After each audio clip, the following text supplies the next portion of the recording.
crap, it's quiet. Hi, everybody. Good morning. So, most of you were here last week, I believe. Good, fantastic. All right. Do we want to close these or leave them open? We will not. Hi. Good timing. This information is confidential. This can't leave the room except in everything you do. How's everybody doing today? Great. Awesome. The last, I got to stop calling these a workshop. I was told that sounds like too many agents go, oh, I don't need another workshop. What should we call a Wednesday get together like this? Happy hour. A happy hour? A Wednesday happy hour? Winning Wednesday. Winning Wednesday? Wine Wednesday. Wine Wednesday. I'm talking to a recruiter. That's for sure. All right, well, we're going to work on that. But second and third Wednesday of every month, I'll have something for you guys directly to boost your business. That's the whole point. So, quick review. Last week we talked about the new normal and what's going on in our market. And what you're seeing now, except we're seeing a little bit of slowdown. Personally, I don't think that's going to last. I think that's just a little shockwave. Rates went up so fast. Right. The people that we're working with now, the buyers right now, yeah, rate is 5, so what? Let's write our 8th offer, please. It's the people that started at 2.5, 2 3/4, and then like that, it went to 5. They pulled back. Wait, what? I don't know what it... Everything went south for them. That's a 30-day, 45-day pass-through, and then they'll be out of the system. This supply and demand problem is going to continue. So the new normal, we talked about a new role, right? You have to have relevant expertise. What is your niche? What are you an expert in? And is it relevant to the people you're talking to? We want to really focus on that. We've got to practice our skill set, our confidence dialogues. Everybody loves confidence dialogues, right? Raise your hand and say yes. We hate scripts, but we love confidence dialogues, right? And your differentiator. What do we call that? We gave an old school term last week. You guys remember? Elevator pitch. Elevator pitch. Anybody work on that? You weren't here. Anybody have an elevator pitch they want to share from the last meeting? This is a safe place.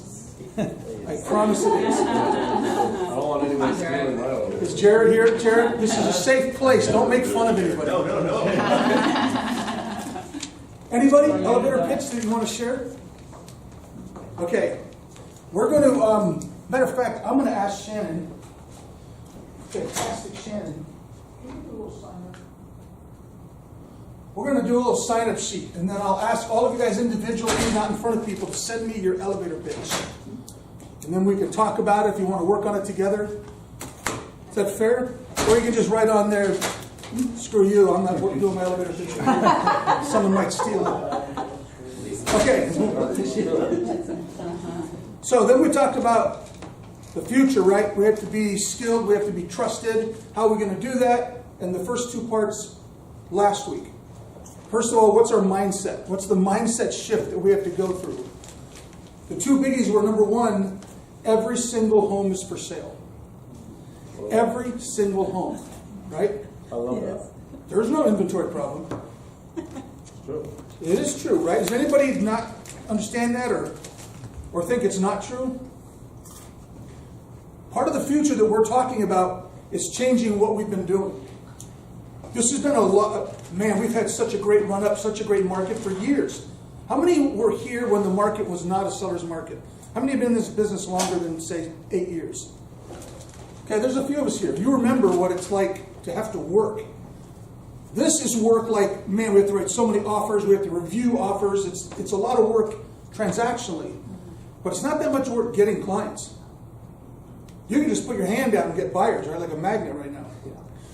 We're moving into a market where you're going to have to go and generate the business again.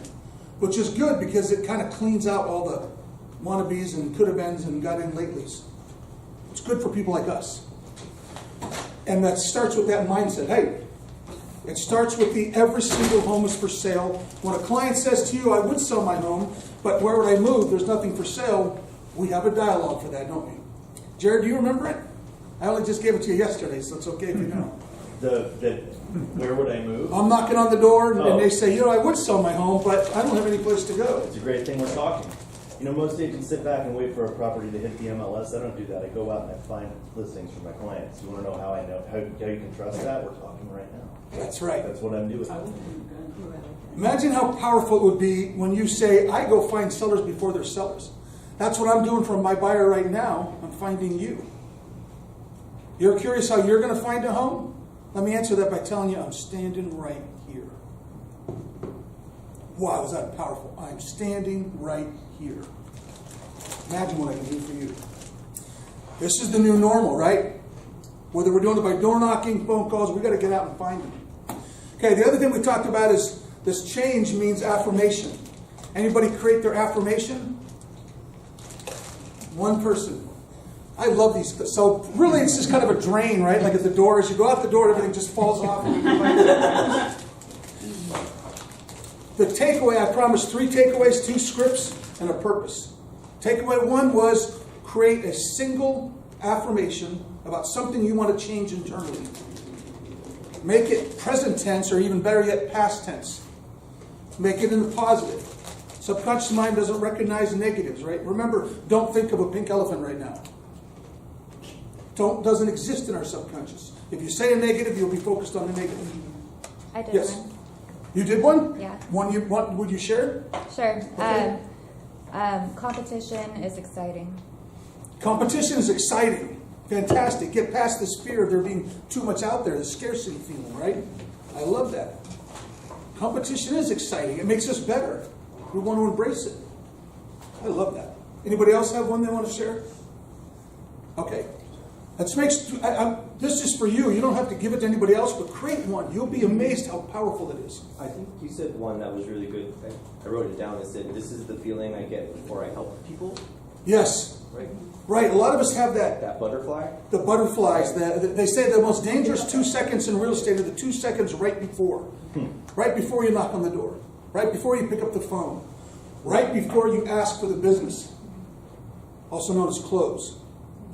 Right? We get all of a sudden butterflies here and then 100 other things to do up here. Maybe I should go over this thing again. Maybe I should get my flyer straightened out first. Maybe I should go back to the car and drink some more. I think I'm dry mouth. Those 2 seconds, yes. I missed last week, so I'm not sure if this is an affirmation or not, but the one I've always liked is, what would you do today if you were not afraid? Yes, absolutely. Because it's changing your mindset into, I embrace. I love it. Yes, that's an affirmation. Yes. Public speaking is powerful. Public speaking is powerful. Because that's my number 1 fear. Oh, you know, So I I'm would put a twist on changing- that. Can I suggest a Yeah, twist? yeah. Public speaking makes me powerful. There you go. That's really good. We fear public speaking. Pardon? Public speaking makes me powerful. It's a nice positive overriding that fear that was put in there a long time ago. We talked on that, and I get so sidetracked on the psychology, but you know, for kids, what are you taught? Things like don't talk to strangers. And then you went into sales. In school, you were taught what? Don't stand out. Don't speak unless your hand is recognized. The last thing you ever want to do is be up in class and get laughed at. Oh my God. Mortifying. None of that helps us now when your whole job is to differentiate, stand out, talk to strangers, bring value, overcome all those things that were put in us when we were really young for our best interests. I mean, no one was trying to hurt you. It's just still running now really powerfully. Okay. So today it's about putting these things into motion. Today it's about the action of it all. That's the most fun part, right? Does everybody have something to write down in your phone or a pad? Some of these, you know, we can just do the handouts now, because this will also give you something to write on if you want. I think this is 2 pages. For those who are virtual, I'll ask Shannon to please get this into a link. Here, take 2 pages and pass it on, please.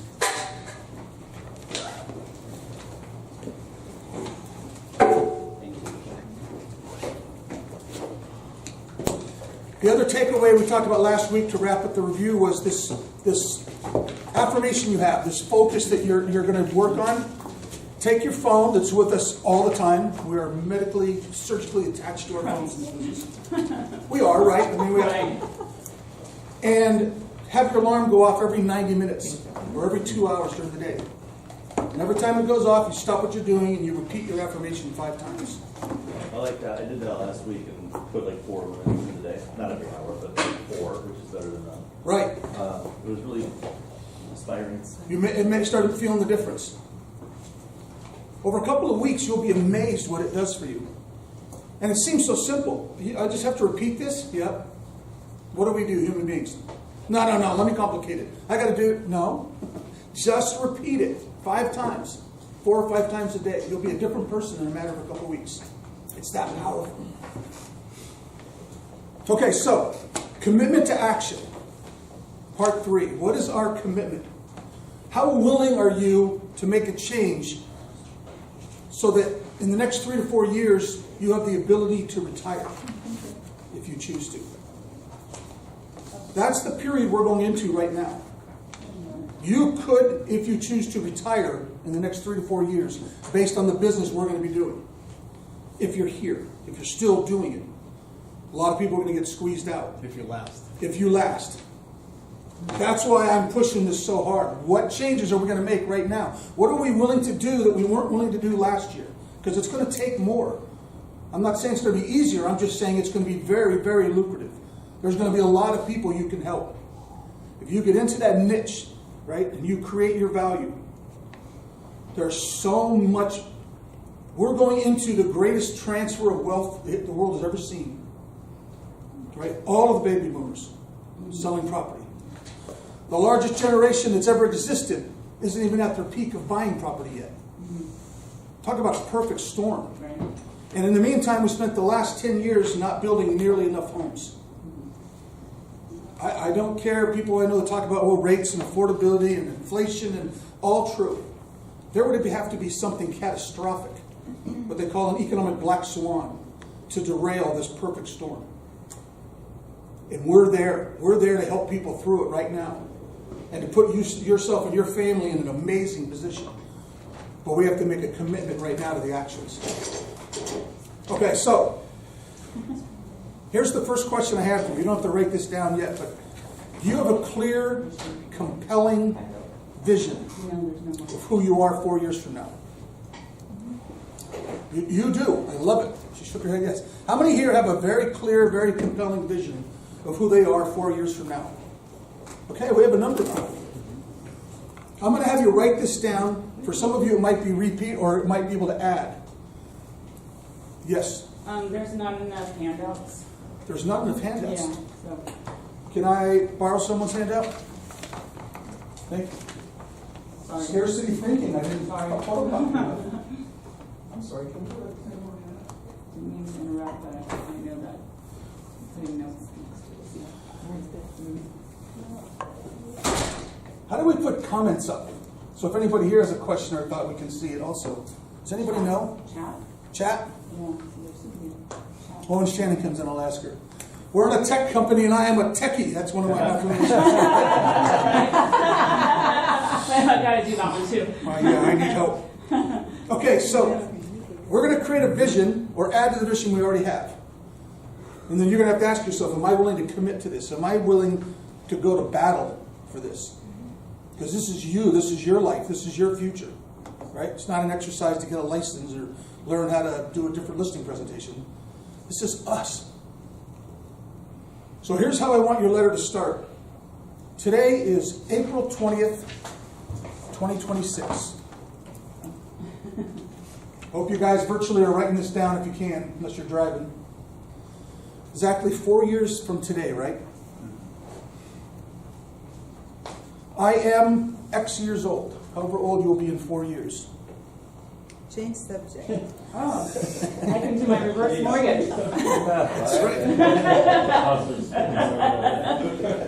You're going to find that you love being whatever age this is because of how you're living your life. It's April 20th, 2026. I am X number of years old. How do we put a chat if someone had questions? It's on the iPad. Or should it? It's on the iPad. Oh, there it is. Push the button. There we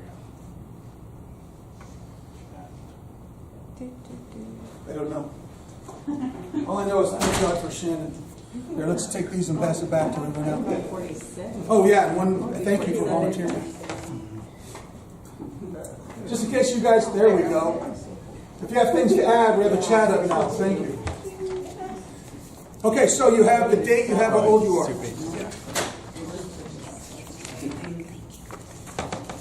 We follow that with, as I look back on my day today, it's specifically that day, as I look back on my day today,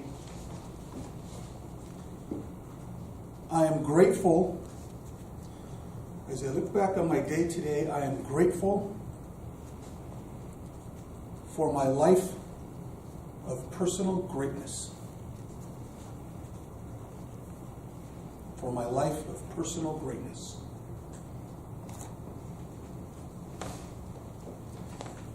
This is my own term. It's what I want out of my life. It's what I want for everyone I coach. You can change that later if you like.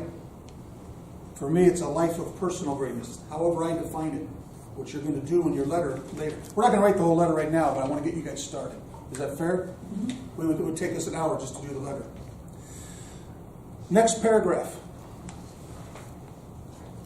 I woke up this morning in my bed with, and I'll leave it to you. This is your life of personal greatness. Publicly, we're going to keep it G-rated. 17-year-old.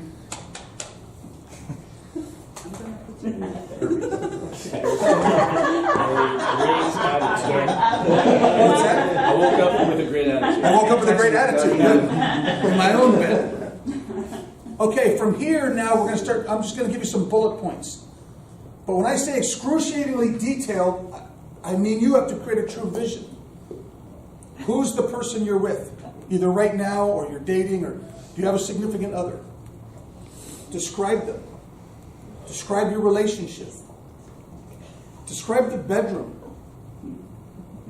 The sheets. Detail. Describe your home. You went to get coffee. What's the kitchen look like? Where are the windows? Is the light shining through from the sun up? Where is your home? Where are you living? What does your day look like? Am I going too fast? Yes. Sorry. I'm just streaming out of my head. What does your bedroom look like? What do your sheets look like? What does the home look like? Where does the light come through? Do we have windows? Are we a 2-story, a 1-story? Am I in a fifth wheel because I got rid of everything and I travel around the world? It's your dream. Where is my home? What am I going to do today? Now remember, you're writing this letter at the end of the day. I got up, I brushed my teeth, I did these things, I went through my beautiful kitchen, I went and got my Tesla, my Maserati, my golf cart. What did I get into? Where did I go? You knew you could not fail, as Gabe said. There's no fear, there's no failure, so what are you doing?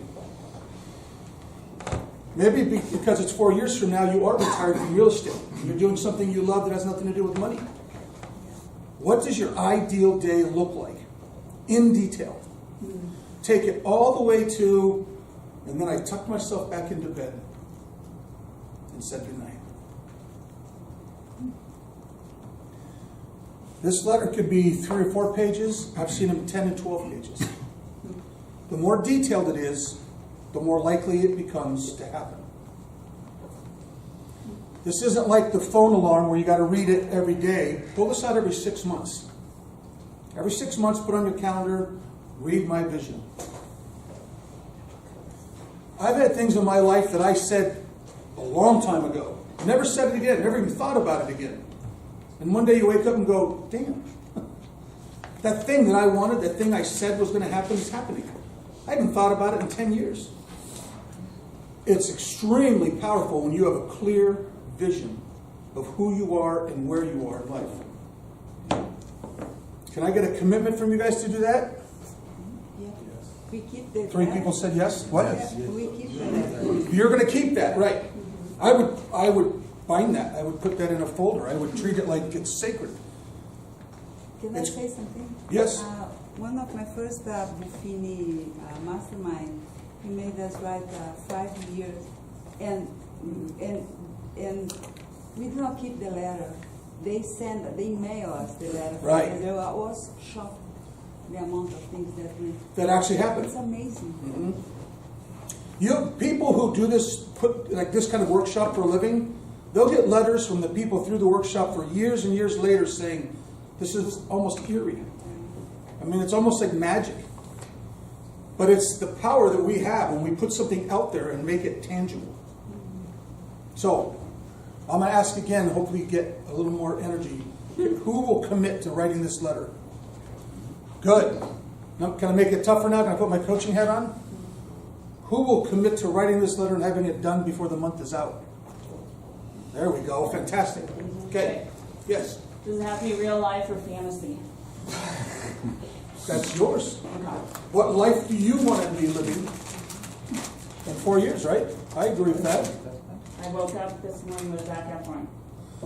Sorry, I'm joking. Be careful what you ask for. Hey?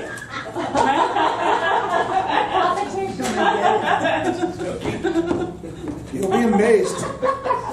You'll be amazed. You didn't write down Zac Efron, did you? I'll take it from her. Okay. You can have them. She can have it. We don't want to get into a... See, we can't say them out loud because people go, no, that's mine. So that was takeaway number 3. That letter, every 6 months. Take it serious, and you'll look back 4 years from now and say, freaking Sean, I don't know where the hell, what happened to him, but damn, he wasn't right. So, another question for you, once you have this letter. How do you measure success? Right, we're talking about a life of personal greatness. Steve wants to make sure you can get some notes from somebody. Anybody volunteer to maybe have notes? This is also being recorded, Steve. So hopefully we can post that. How do you measure success? A lot of us set ourselves up for unhappiness because we measure success by outcomes. Right? Does that sound familiar? Here's what I got to get done today. Here's the 7 things I have to accomplish today. I'm going to measure this transaction by whether or not it closed. Do you have control over that? We don't. We have control over precious few outcomes. And to set ourselves up for happiness or sadness, for a sense of accomplishment or failure based on outcomes, is to set ourselves up to be pretty unhappy most of our life. John Wooden, famous basketball coach, UCLA, more known as a philosopher than a basketball coach in the years later. He once said, I never look at the scoreboard at the end of the game to decide whether we won or lost. I look at my players' faces. I can look at their faces and know that they gave everything they had. That's a win. He couldn't care less what the scoreboard said. Went on to become the winningest coach of all time.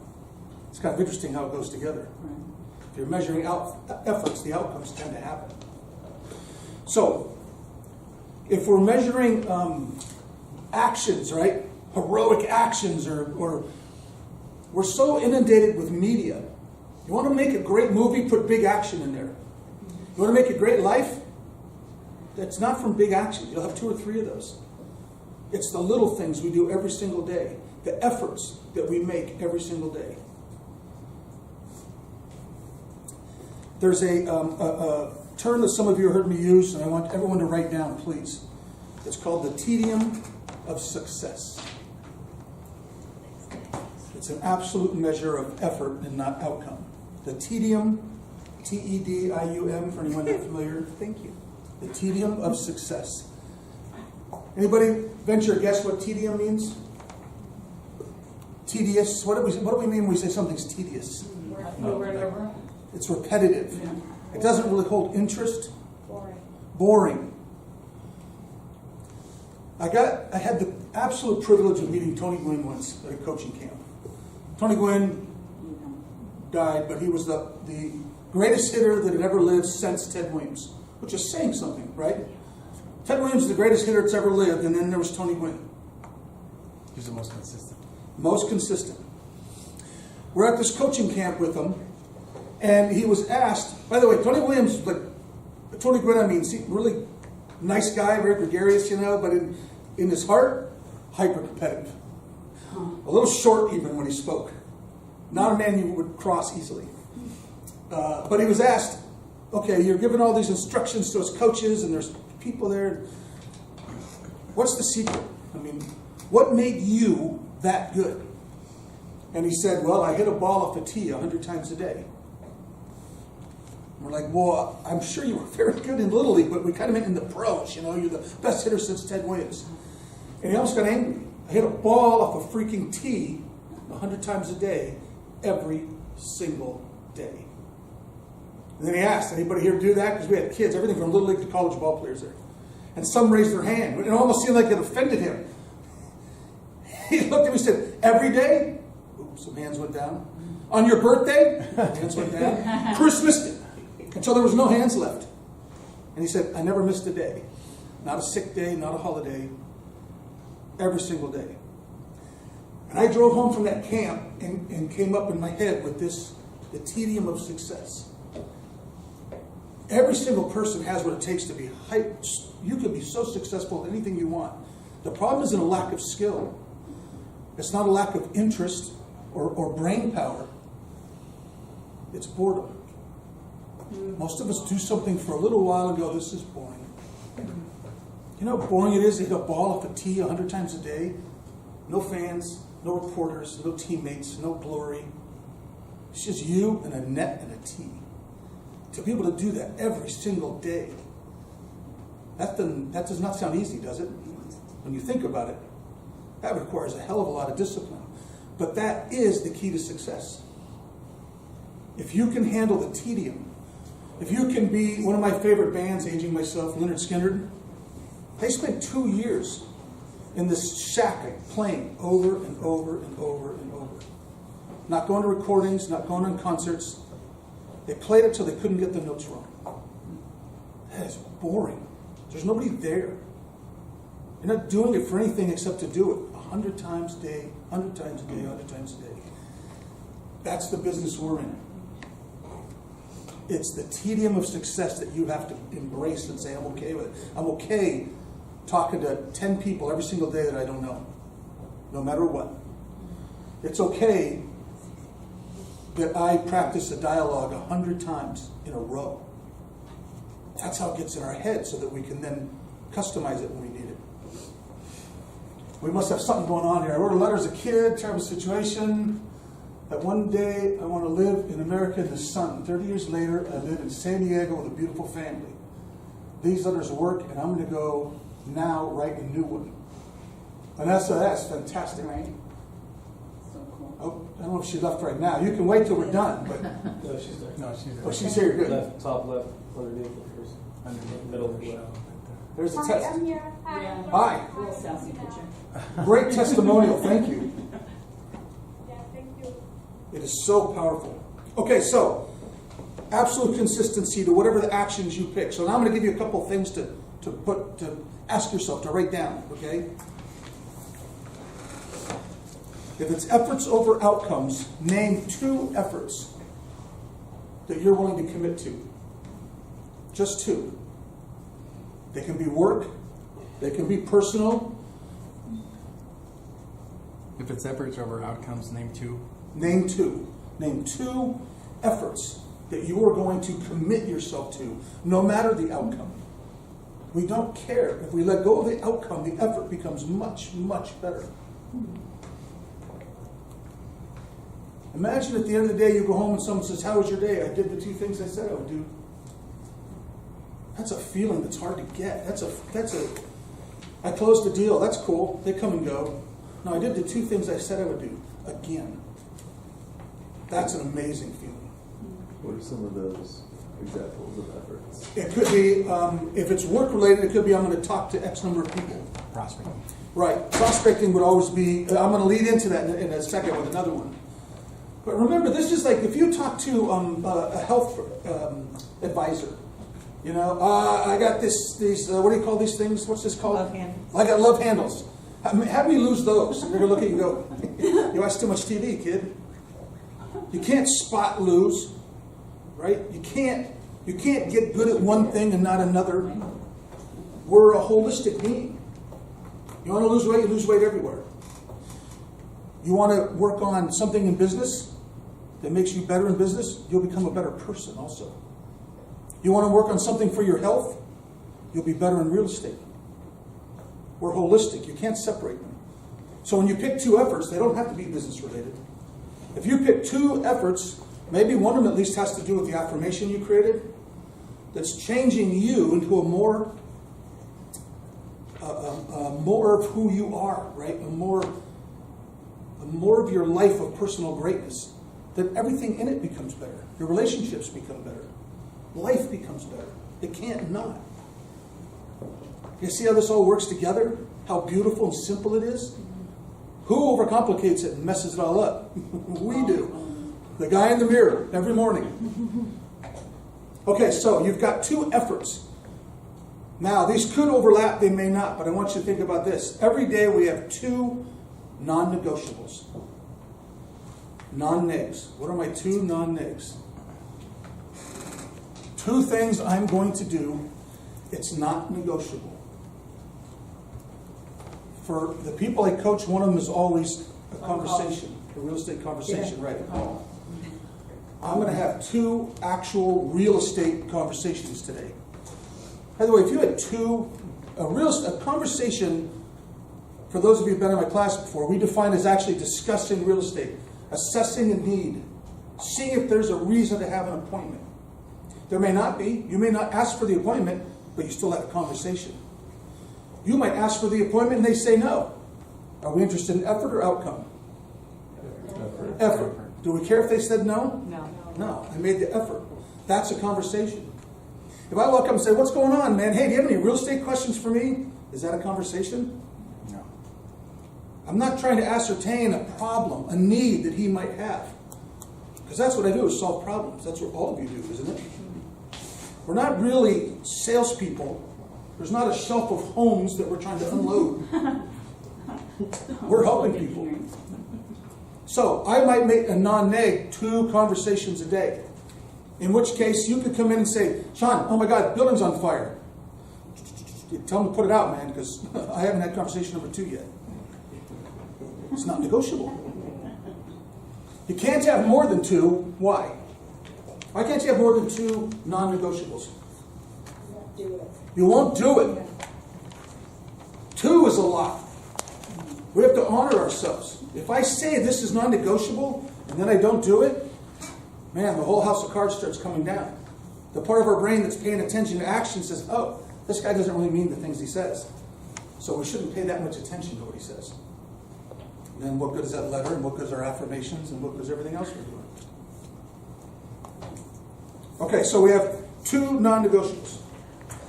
I'm going to help you with that. I'm going to give you a cheat for those who want to make conversations one of them, which I kind of hope all of you do. I mean, can you imagine 2 conversations a day, what your business would be like? 2 real conversations a day. I'm going to give you your second script. Does anybody remember the first script? The Can You Imagine script? Did we role play that yet? Can you imagine a circumstance that would make you want to sell either your dream home or a price? Good. You guys remember that? But this is I'm doing a class for Tom Ferry about my favorite scripts right now. This is number 1. Can you imagine a circumstance that might cause you to want to sell your home, a specific price maybe, or your dream home becoming available? When you're talking to people and you get no, no, no, which is what we get, you know that, right? Broad questions lead to narrow no's. You know anybody? Any neighbors think to sell their home? No. Not off the top of my head. If I really wanted to answer that, I'd say, hey, anybody at the gym or maybe at church lately that you've heard talking? Now he's going to go search those 2 databases. I might get an answer. So when we're doing our circle prospecting, how about you? You thought about selling your home in the near future? Is that a broad-based question? What's the answer you're going to get almost every time? No. And then you follow it up. No, of course. I mean, this is a fantastic neighborhood. Let me ask you this. Can you imagine a circumstance that might cause you to want to sell your home? A certain price maybe? Or a dream home becoming available? The second one you can change. If you're standing there and they got a kid on the hip and a kid at the ankle and a tricycle in the yard, you might say, a bigger home with more yard. If they look older, you might say retirement, downsizing so you can travel more. First one's always price, though. If you remember this script, there's two things that are important. Number one, most important, no pause. If I said to you, can you imagine a circumstance that might cause you to want to sell your home?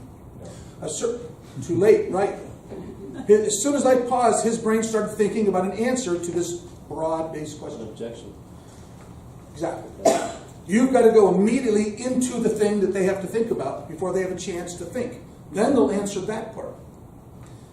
The other one, if you like, is to emphasize the word want.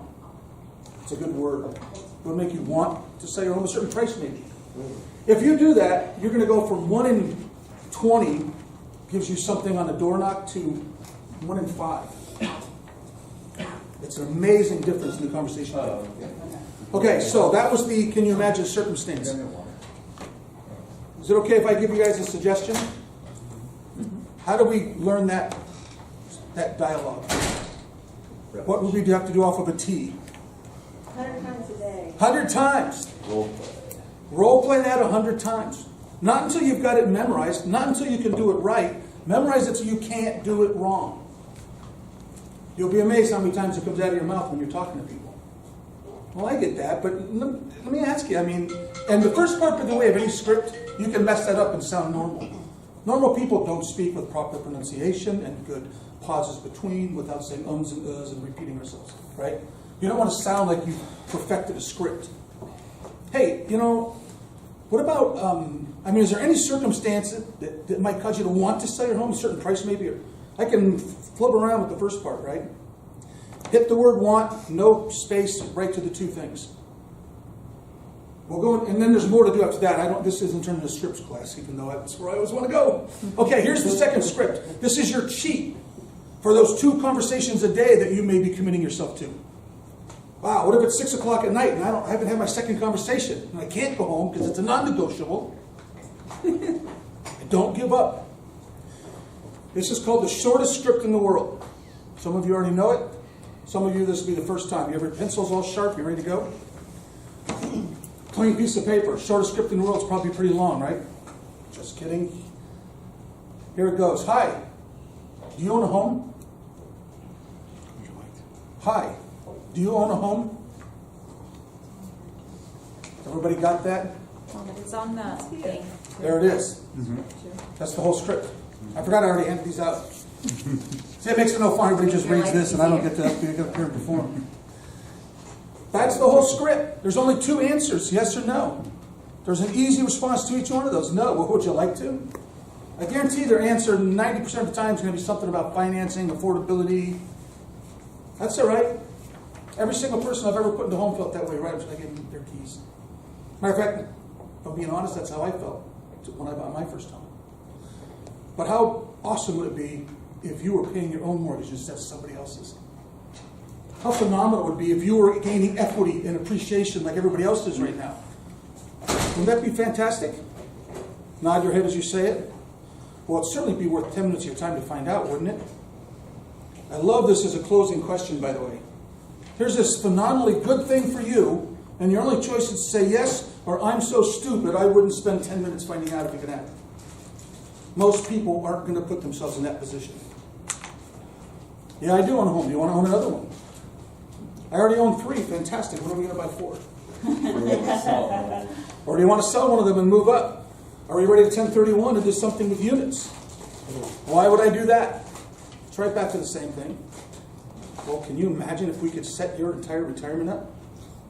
What if we could set you up for life and have someone else fund it? It's not even you. I mean, it would be worth 10 minutes to find out if it's possible, isn't it? No, I don't care about my future. Of course it is. Great, I'm going to have my lender call you. That's all you're doing is selling a lender conversation. So, to answer my first question, when you only got one conversation down and it's 6 o'clock at night and you want to go home, but it's a non-negotiable, stop at 7-Eleven, buy a Slurpee, go up to the clerk and say, hi, do you own a home? You'll get that second conversation done, won't you? Or maybe that person knows somebody who owns a home. Right. You never know until you talk to Ask the people. bartender. That's right. Something like that. Power prospect. I'm telling you guys, I do this when I go out to the coaching things that with the town ferry and I meet with my agents and I'm that I'm coaching, we always go out to lunch or dinner. Or every single time I make, okay, you, waitress, do it. Because no one will do it. So I'll make them all at different times in front of everybody to do it. It has almost a 100% conversion. Almost 100% of the time, we get a phone number. That's a powerful conversation, wouldn't you say? Anybody here want to try it today? Yeah. You're going to try it? Yes. You will try it. I know you will. Yeah, that's easy. Everybody else committed to doing this today? Mm-hmm. You haven't had lunch yet, have you? You go to Jersey Mike's in a little bit. Go to Jersey Mike's. Hey, thank you for the sandwich. You want to know another great way to talk to people when you want to get this going? Man, when someone does something for you, this is fantastic. Thank you so much. You went out of your way. How can I'm in real estate. Let me repay the favor. If you're ever buying or selling a home, let me do for you the way you've done for me. Oh, I like that. You're not selling now, you're doing them a favor, right? That's good. Give me your number. Let me get in touch with you and give you my information. I would love to help you out and say thank you. Can you repeat that? Probably not. When I come back to it, it'll be natural. As soon as I think, the scripts suck. You know? It has to be in you. That's why we record it. Right, we record it. Okay. I have a question. Yes. So, script 1 is more me. Script 2 is not me. So, is it okay to pick one script and kind of work on that? Because I know what my strengths are. And that, to me, is not my strength. Which one? The asking people to own a home? I can't do that. Okay. It's more like selling the dream, like you said. Mhm. More, I go to Trader Joe's and I talk to 10 people. Okay. But the way I talk to people is more like, how's your day going? Oh, I'm so tired. You know, like the cashiers now, they all know I'm a real estate agent. They're Right. always like, hey Nadia, how are you? No, that's fantastic. There's So nothing it's says you okay have to to do do- this one. Okay. What you want to do is make sure that if you choose 2 conversations to be a non-negotiable, that you find a way to do it. Got it. Right. That's just a fun script. I Sorry, like I'm that. more like straight. So when you're telling me this, I'm like, I can't do this. Okay. I can do that. I see. I so want to engage her now in the whole. First of all, can I give you guys words matter, right? Words matter. You know, we've talked about never use frustrate. Frustrate's a dead end word. If I'm frustrated, it means I'm out of options. I don't have any resources. If I'm fascinated, however, it means there are answers. I haven't found them yet. I'm not frustrated. I'm fascinated by this problem. One day I might look at Gabe and say, Gabe, you are fascinating the crap out of me right now. Do that. But the word changes our entire mindset, doesn't it? When I was raising my boys, I would tell them, can't. That's a liar word. We never use liar words. A liar word is a word that you're kind of lying when you use that word. What you mean is, I'm physically unable or I choose not to. Be honest with yourself. It's usually I choose not to. At least now you're going to own it. You choose not to. That's much better than can't. I'm just saying. Yeah. It's okay to choose not to, but can't is a hiding word. Don't use hiding words. Along those lines, when you're talking to people, if you're trying to have a conversation, one of the old ones that I don't really like is, hey, what do you do for a living? And then I wait and I don't care because I just wait for him to ask me what I do for a living, and then I get to throw up real trees all over. Try this instead. What part of town do you live in? Well, I live in this area. Why? Tell me more about that. What do you love? What do you not like? What do you think of the schools? What would you tell someone who's moving into the area? Ask them questions about their own hometown, their own community. First of all, they'll talk a lot. They'll tell you a lot of things. You're building rapport. Eventually, they'll ask you why. Why are you so interested? You thinking of moving there? Oh, no. I'm a real estate agent. My clients love the fact that I have intimate knowledge of all these communities. And I get that from people like you, and I really appreciate that. Now they know I'm a real estate agent, I'm also a very good one, and I must like you because I asked you a lot of questions, and I'm appreciating you. Isn't that a great way to build rapport with somebody? Thank you so much for helping me. By the way, do you own a home? Conversation ended. I can't. So something I used to do, how I started my business, I had 0 clients. I would go pick up my kids from school fully suited, and I had nothing to do that day. I'd be working, whatever, but I would go there 10, 20 minutes early and hang out with all the moms that are there, and they're like, "Oh, you just got off of work?" I'm like, "Yeah, it's been so crazy." Right. And I had nothing. Like, I literally got ready before I got there. But that's how It it starts was like a conversation. spark. Exactly. That's the key. You're having the conversation. Do it any way that fits you, right? So long as we're in the business of talking to people. So there's a saying, not to interrupt, but to No. piggyback on what you're saying, I learned this from a mentor of mine. It's like, act your age and dress your wage. Uh-huh. So like you dressed like you do numbers, which is great, and that's probably what helped you. So it's like I applaud you for that, and I should probably dress better myself. But that's what you did, and people like looked at you. Yeah, and, it was like respect- I was respected you. giving this like, wow, I'm killing it already. Right. That's they're killing it. I'm Energy like, I have 0. Let's have fun with that, though. You know, people use that saying, "Fake it till you make it." Yeah, Which I don't like faking things, and I to don't a like. certain extent. I think what you were doing, the saying I love, be it till they can see it. I love that. I like that. You're not faking anything. Be it till they can see it. True. Okay, I'm gonna start wrapping this up. I'm going to wrap up with a couple of good things to think about, and then a short story for you guys. You know what the odds are of the Earth even existing? Have you guys ever looked at like what goes on in space to make a planet, an habitable planet? Oh, if I told you it would take 10 minutes, I've seen these NOVA shows, not because I'm some astrophysicist. It's billions and billions to one. Yeah. It's every single little thing has to go just right. And there's so many things. Then for any one of us to be born, the fact that you're here.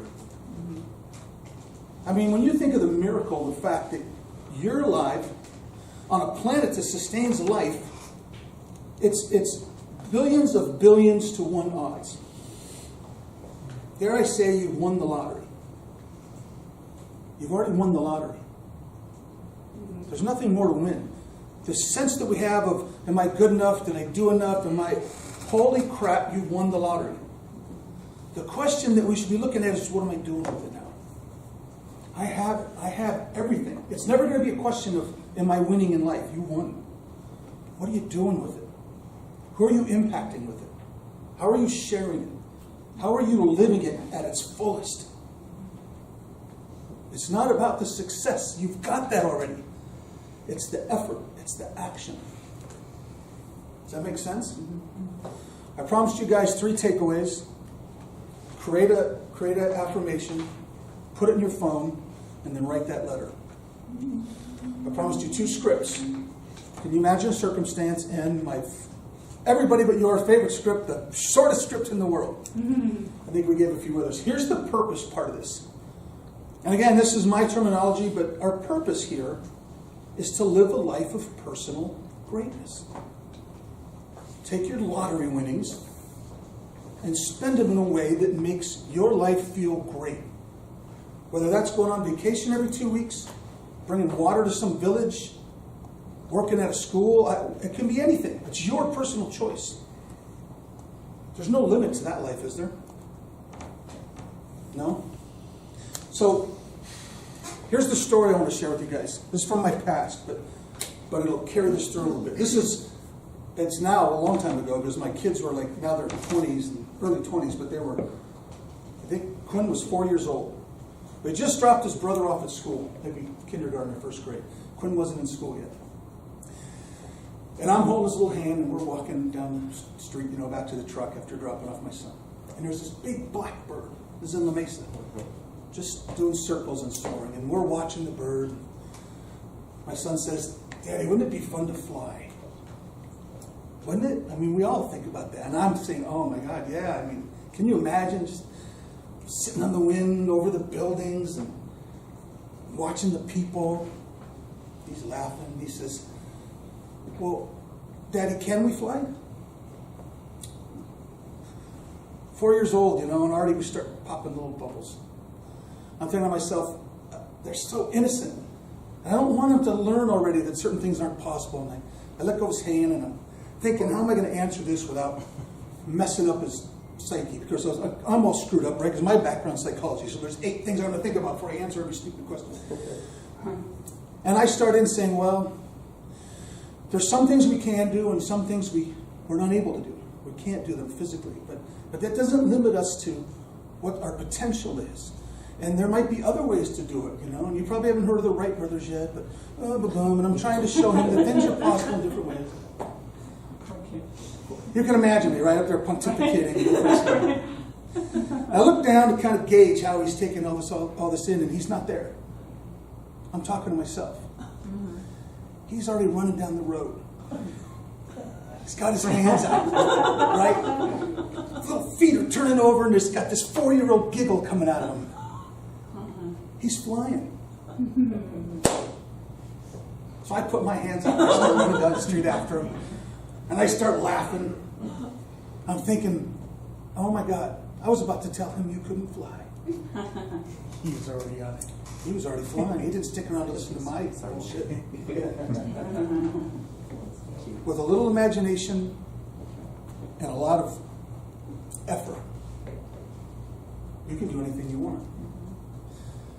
That's what I want for you guys, right? I want you to have that success. I want you to have a life of personal greatness. I want you to fly. That's it. Ah, yes.